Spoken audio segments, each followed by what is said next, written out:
Well, for all our digital platform operators here, we have another weapon of growth. Our installed networks, our fiber capacity, our head ends, our teams on ground, and much more. So now it's time to get that optimize all our investments together. Time for becoming serious enterprise service providers. For this, I would like to request Mr. Mahesh Ramamurthy, Chief Information Officer of Yes Bank, along with Mr. Mustafa Sheikh, who is the Senior Vice President and Head Infrastructure of IndusInd Bank, to join us on the stage to tell what they want from us, along with Mr. Sameer. I would want the two of you to join him on the stage. So I continue. You'll have to bear with me for another hour. So one question to all the operators over here, right, to all our partners. What is the maximum ARPU that you have seen per year from any of your customers? Maximum in a year. Anyone? बोलो यार data कहीं चुराएंगे नहीं. हाँ? 5,000? 5,000 rupees. Whatever, doesn't matter. All put 18,000. Yes, okay. sir. Yes, that is the ARPU, sir. Average revenue per user. Revenue per user in a year. 18,000? 18,000, 20,000, chalo double kar lo, 36,000, do link diya kisi ko. Right? In an enterprise business, typically, here's what I'm just sharing Airtel's enterprise business. Okay? 27,000 crore revenues. So 23 crore ARPU from 1,200 customers a year. So that is the scale that enterprise offers. And that's why we got two people here with their checkbooks who control that 23 crore kind of money. Okay? So we're going to have a conversation with them to figure out how to get the 23 crores or at least 2 crores. Chalo 23 lakh de do. Utna bhi chalega, hai na? So let's see if they are ready to, shell that out. Right? Huh? Serious scalability. Okay. So I'm just going to move this now. Okay. So I have my mic, but you can use yours out there. So just wanted to start off by understanding that in the past decade, we have seen banking, which is a prime driver for a lot of connectivity, has gone through a mass transformation, right? In terms of your product, the challenges that you face. So just wanted to first understand what are the challenges from a business standpoint, forget technology for a second, but from a business standpoint, what are the challenges that you have been facing in the past, decade or so? So, Sameer, I think, first of all, thank you for having me. I really appreciate it. I think the way I look at it over the last decade, the whole bank has moved from being in the branch to the front end. It's gone to the customers. It's gone because there has been a pull as well as a push. It's a two-way street that has happened. When you do that, obviously the expectation is the service expectations that one has from the customer is pretty high. The gratification is fairly instant, whether you do it from a payments perspective, whether you do it from a any transaction or any service that is requested. Everything is supposed to be instant. If you say that I'll come back to you, means you've lost the customer, simple as that. Because competition has also grown up at the same level.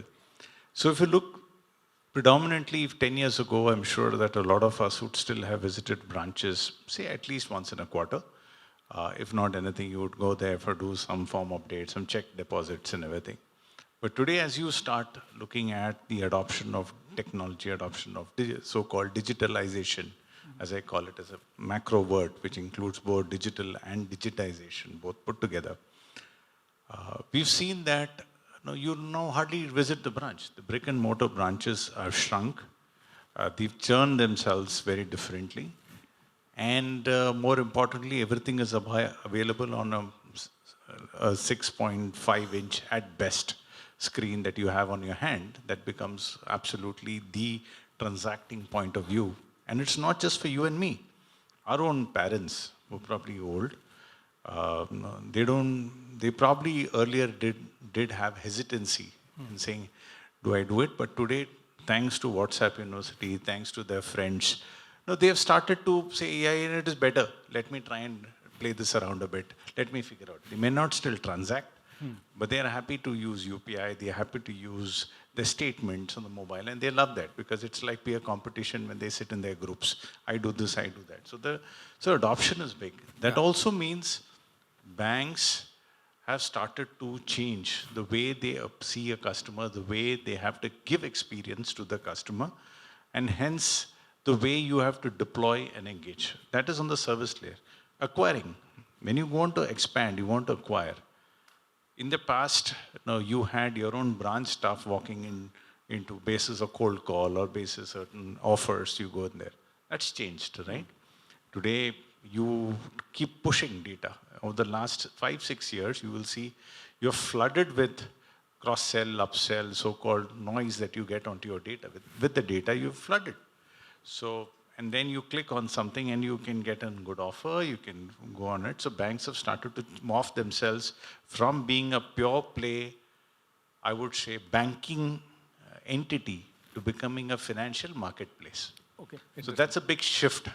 And that means they are not only doing by themselves, they have started creating an ecosystem which is with partners and everyone putting together. Right. So that's essentially now changing the game plan. And that's what I would say. Means it's very exciting, and obviously it's getting deeper and deeper. Now, when we had 2G at one point in time, Edge was there. Then we moved to 4G. Edge moved further, Edge deeper into the states. Now with 5G coming, 4G will go down. Which means that the ability for financial instruments to be available right deep into the pockets is now becoming very easy. And that's also proliferating the way customers are seen. Correct. Yeah. So it's a very big shift that banks have seen. Right. And the person who does, the bank which does fast is going to be the game. Who does not, lose out. Yeah. So Mustafa, this financial marketplace has also opened up the banks, Fort Knox, right? It used to be no one can come in, no one can go out. Everything is private, right?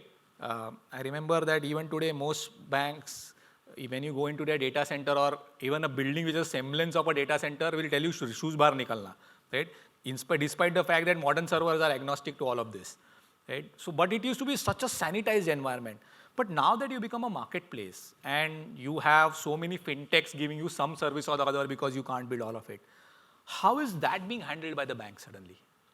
Samir, you rightly said, earlier it was very, traditional sort of an environment where you had branches connecting to a central confined location called a data center, which is supposed to be very, holy place sort of where you have to supposed to remove your shoes out and go in. But as we grow, as we are leveraging the technologies, going towards technology, we found that there are technologies available away from your data centers. Earlier, everything was to be installed in your data center actually. Then we had to go to technologies and services which are available outside. So we had to see the modes of connection to them. And when we started seeing that there are certain types of connection which are required, then again the thought of security came into picture. So this is one of the challenges which you see. And a lot of things are hosted outside on internet where the cyber security things comes into picture. Okay, the more we try to give the facilities or the services to our customers, the more worry or the fear factor comes into our mind. So we have to be more secure. So we have to have a balance between the security and the customer experience, basically. Right. And also Mahesh said that nowadays it's a world of social media. Actually, many people have adapted to social media, and everybody wants the banking also to be like a social app itself. Actually, they want it to be quick, simple, and easy to navigate and do their transactions, bank's transactions. Yeah. Right. So that's how it. And like you rightly said, it's very challenging to have diversity and so many of variety of services. We as a bank are keen in getting more technologies and services which will help our customers to be getting more services which are online and digital Correct. enabled. Yeah. So that's how it is. So with all of this, with so many branches and the traditional MPLS, do you see a migration, if not lock, stock and barrel, but at least in some way happening to internet in terms of connectivity? See, connectivity, in terms of connectivity, as I said, that we had a traditional network or an architecture where the branches used to connect to a central data center where everything resides. So data used to be there in the data center. So we used to connect to data center. Now what is happening is there are a lot of services which are outside and which are very good and we are not able to install it on premises. Okay, so we have to go for a SaaS-based service. Correct. Okay, so if you go for MPLS, then it is the same route. You have to go to the data center. Then from there you go out to the internet, which is very tedious and cumbersome. Plus you are utilizing the bandwidth over there. So there are mechanisms and technologies available now where you can do a breakout directly from the branch. Right. And you can leverage and you can have a better connectivity to the SaaS services. Correct. A lot of them are there, like you can have O365 and all those things which the banks are using nowadays. Brilliant. So here comes a point where we will ask them for the money, right? So if you are anyways taking internet connectivity at all your branches, and there are so many branches, would you today take it from a local cable operator? See, right now, looking at the costing and there are many things many factors which affect this thing. Okay, so right now, being an enterprise organization, we see that we have a proper uptime, we should have reliability, a committed SLA, and all those factors which should be in place. We don't know whether our local cable operator will be in a position to provide all these things to us. Okay. Right. So again, branch uptime is also very important to us. Okay. Mesh? I think in my mind, the banks like private sector banks and all of the banks, we would probably want, we would be a bit risk averse in going in for local operators. Okay. The simple ask being, we don't have the spread.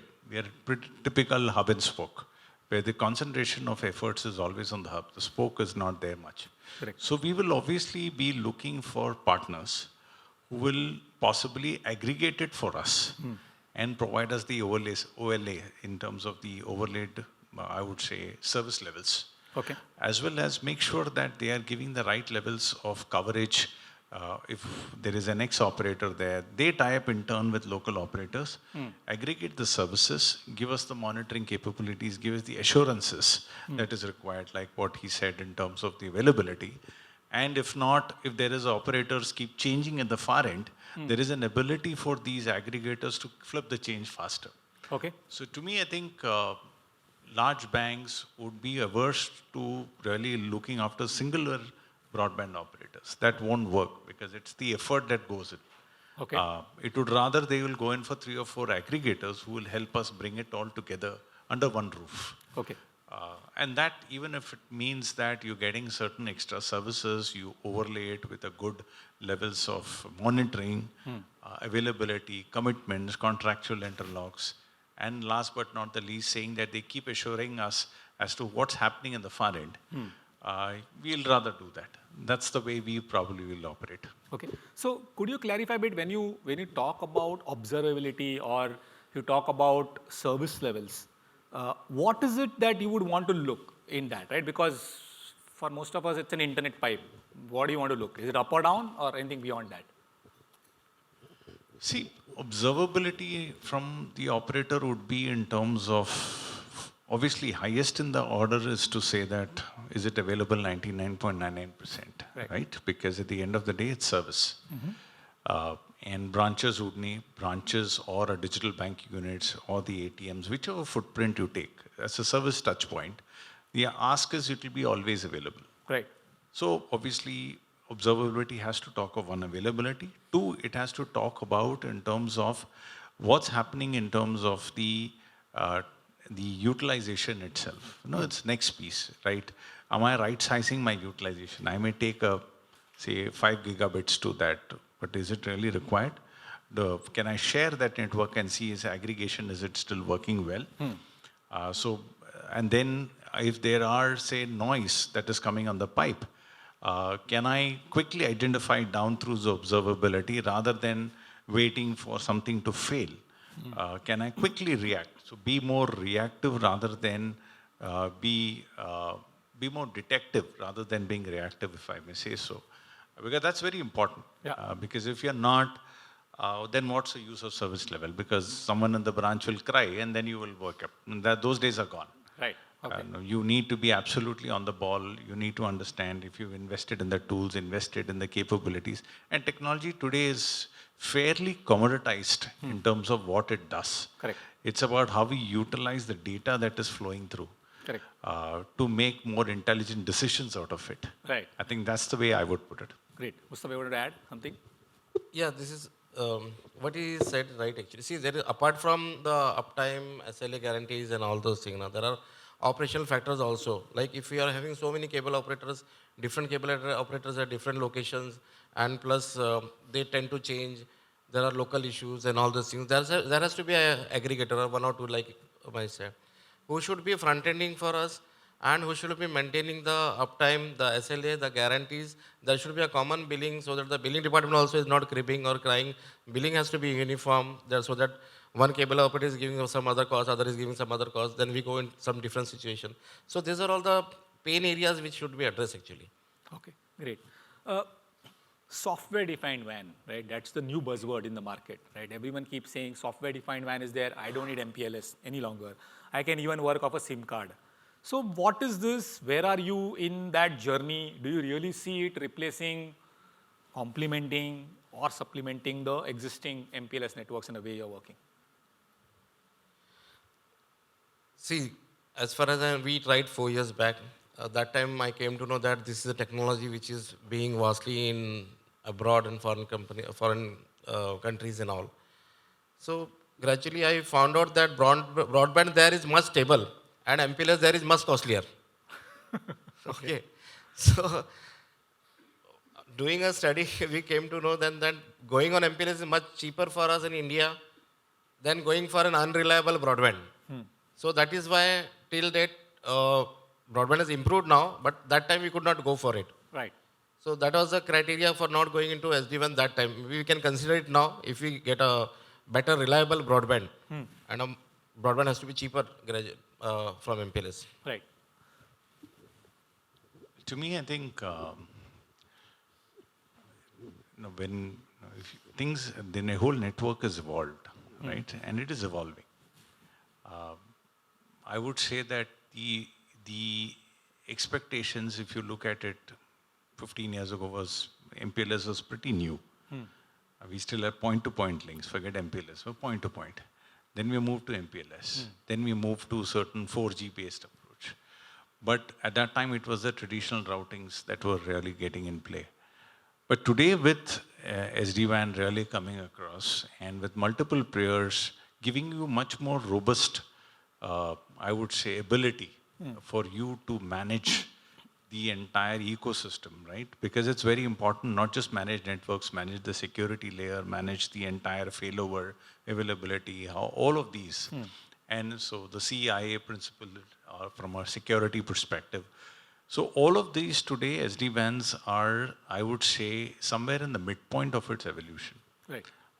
So which means adoption is going to be very high, especially as 5G rollouts come in and 4G rollouts, 4 rollouts go further into, deeper into the ecosystem at tier 4, tier 5 cities. Right. You are going to see SD-WAN adoption coming through. Yeah. Also, one important thing one has to realize that purely from a banking context perspective, the size of the branches is shrinking. Right. Remember that. The size of branches, what used to be a 10-member branch or a 15-member branch is a 4-member branch. So you don't need the same kind of network capabilities, right? You talked about upstream and downstream. I think, again, those factors have made a huge difference. So which means that you will need some branches which have better breakouts, some won't have it. So all these functionalities, flexibilities, availabilities are starting to come in the newer 5G and capabilities, 4G and 5Gs. So I would, and then come backing it up with the fact that fiber is now becoming fairly omnipresent across. So to me, I think then relying more on broadband, relying more on the combination of MPLS, broadband, or say dongle, I would say traditional dongles are a bit different, is going to be the way forward. You will possibly, because you're also going to be hard pressed for cost. Correct. Right? You know, because at the end of the day, dumping a 10 gigabit link across a branch, which utilization is probably at 20%, 30%. Now you're only locked in for the full year. Yeah. Right? You will say, hey, I don't need it because I've changed. And today, the dynamic environment that we are all operating is forcing us to look differently. So adoption will be there. I don't think you have a choice. It's quite imperative. It's only that I don't think as yet the maturity of the entire stack probably still needs to come to play in the next year or so. Okay, interesting. So I think we all heard what we are really saying is broadband is definitely coming. With SD-WAN, broadband adoption in the branches is definitely going to happen. But the pain points seem to be that, one, the reliability, not in terms of uptime, downtime, that we all operators know our networks nowadays are much more reliable, right? But it's really about observability. Can we aggregate and together give a unified network? Because no one of us, neither us, neither you alone, is going to be able to give that reliability at all, right? So I'm going to just show you a service which we kind of have conceived to see if that makes sense, right? No, it's okay. You can see. If you wish to, you can get up, yeah.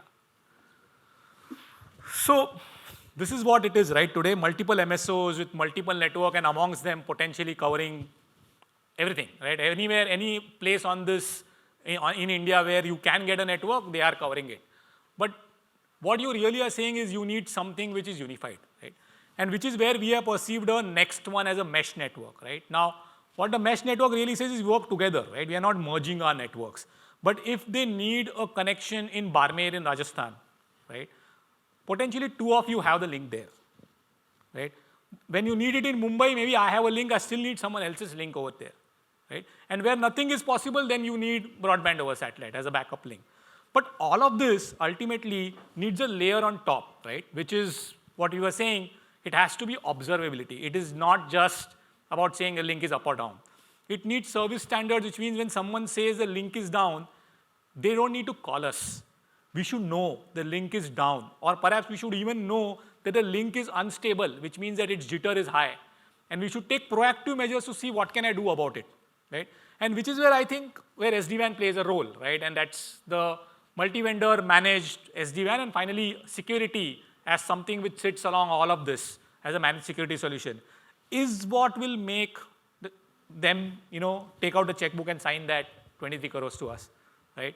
So I think we are really saying that if we need to build this solution, we all, one, we will definitely going to need training and awareness on what is SD-WAN, how are they buying, because any one of us in our regions could require this, right? There's a bank and a bank headquartered in every state and every location.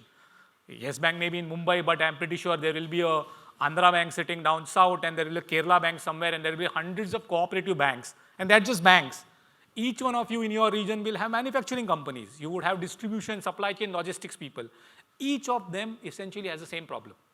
Each of them wanting increasingly broadband connectivity, but wanting it as a redundant network. And however much you say, oh, I will give you redundant connectivity, diverse paths, they don't want it.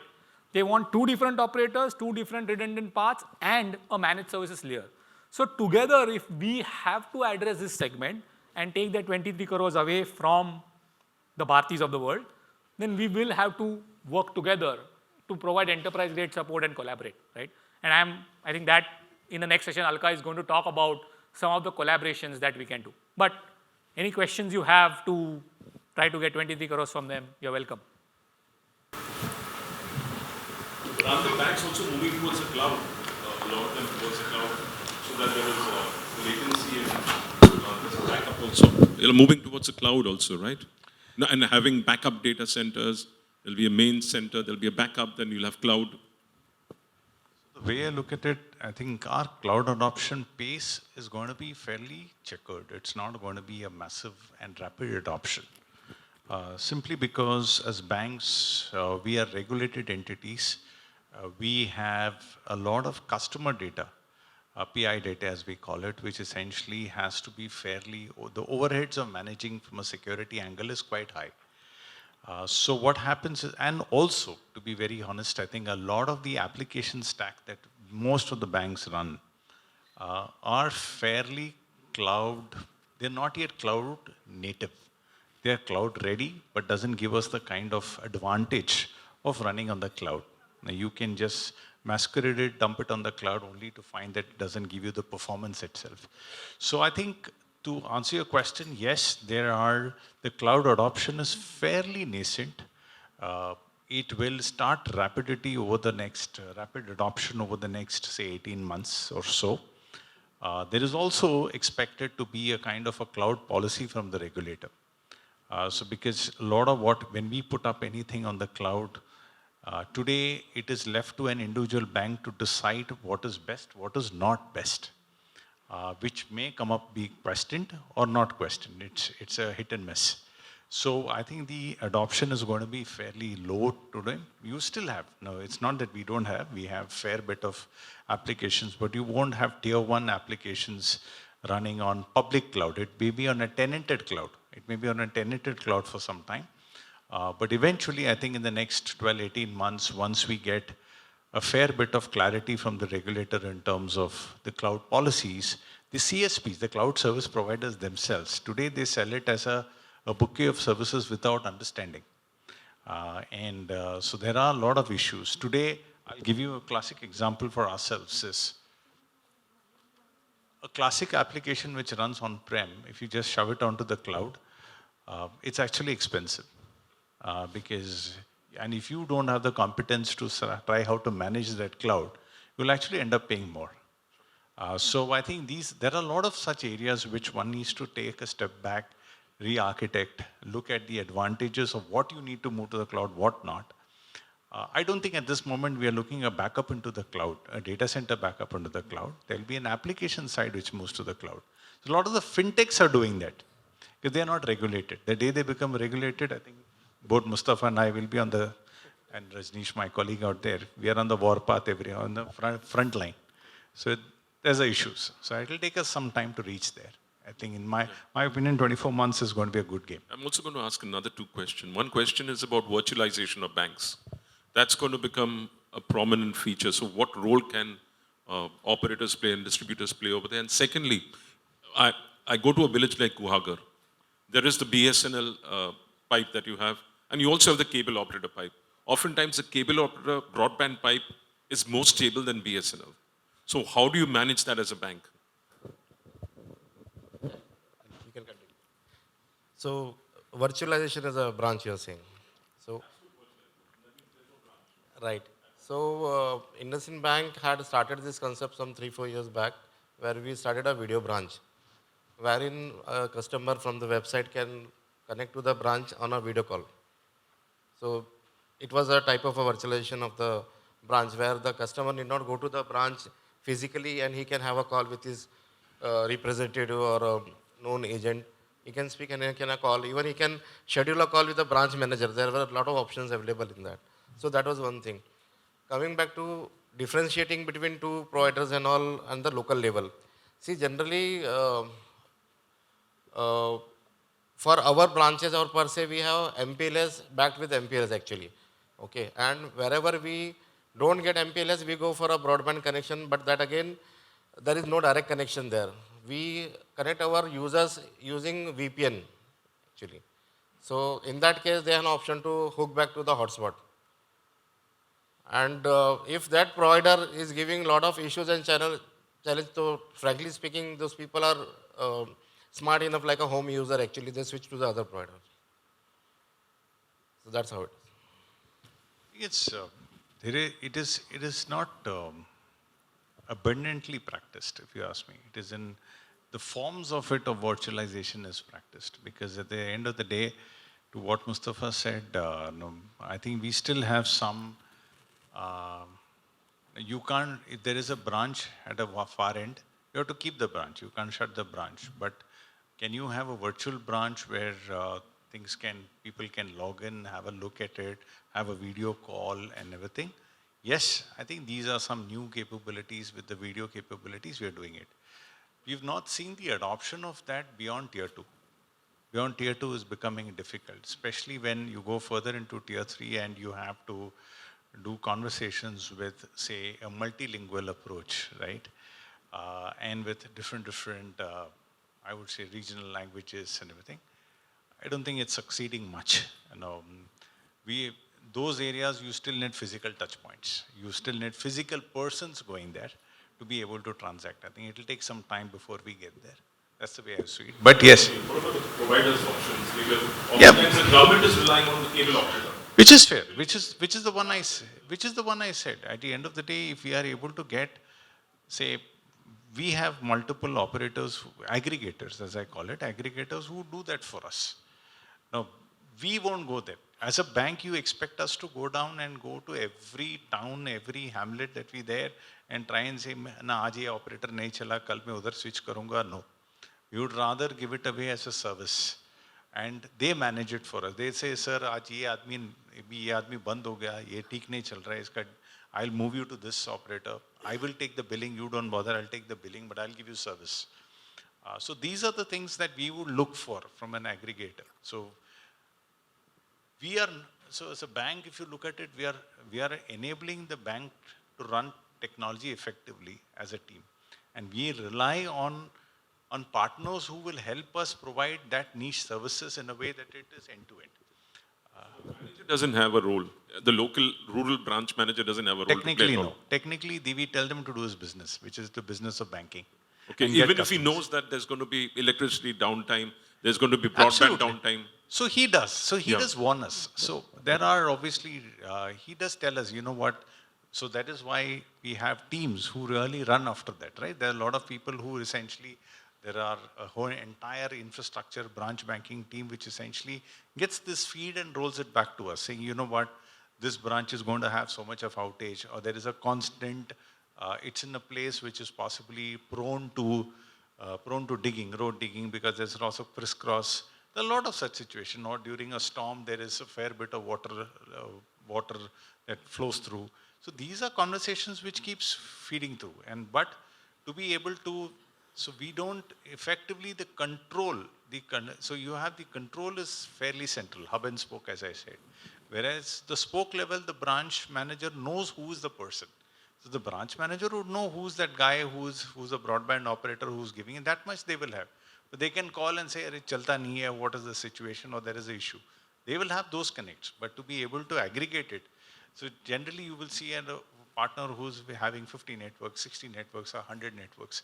So we'll then you take all these branches and give us that. You go figure out, you will have your own sub, which really goes through. That's how we normally operate. Thank you.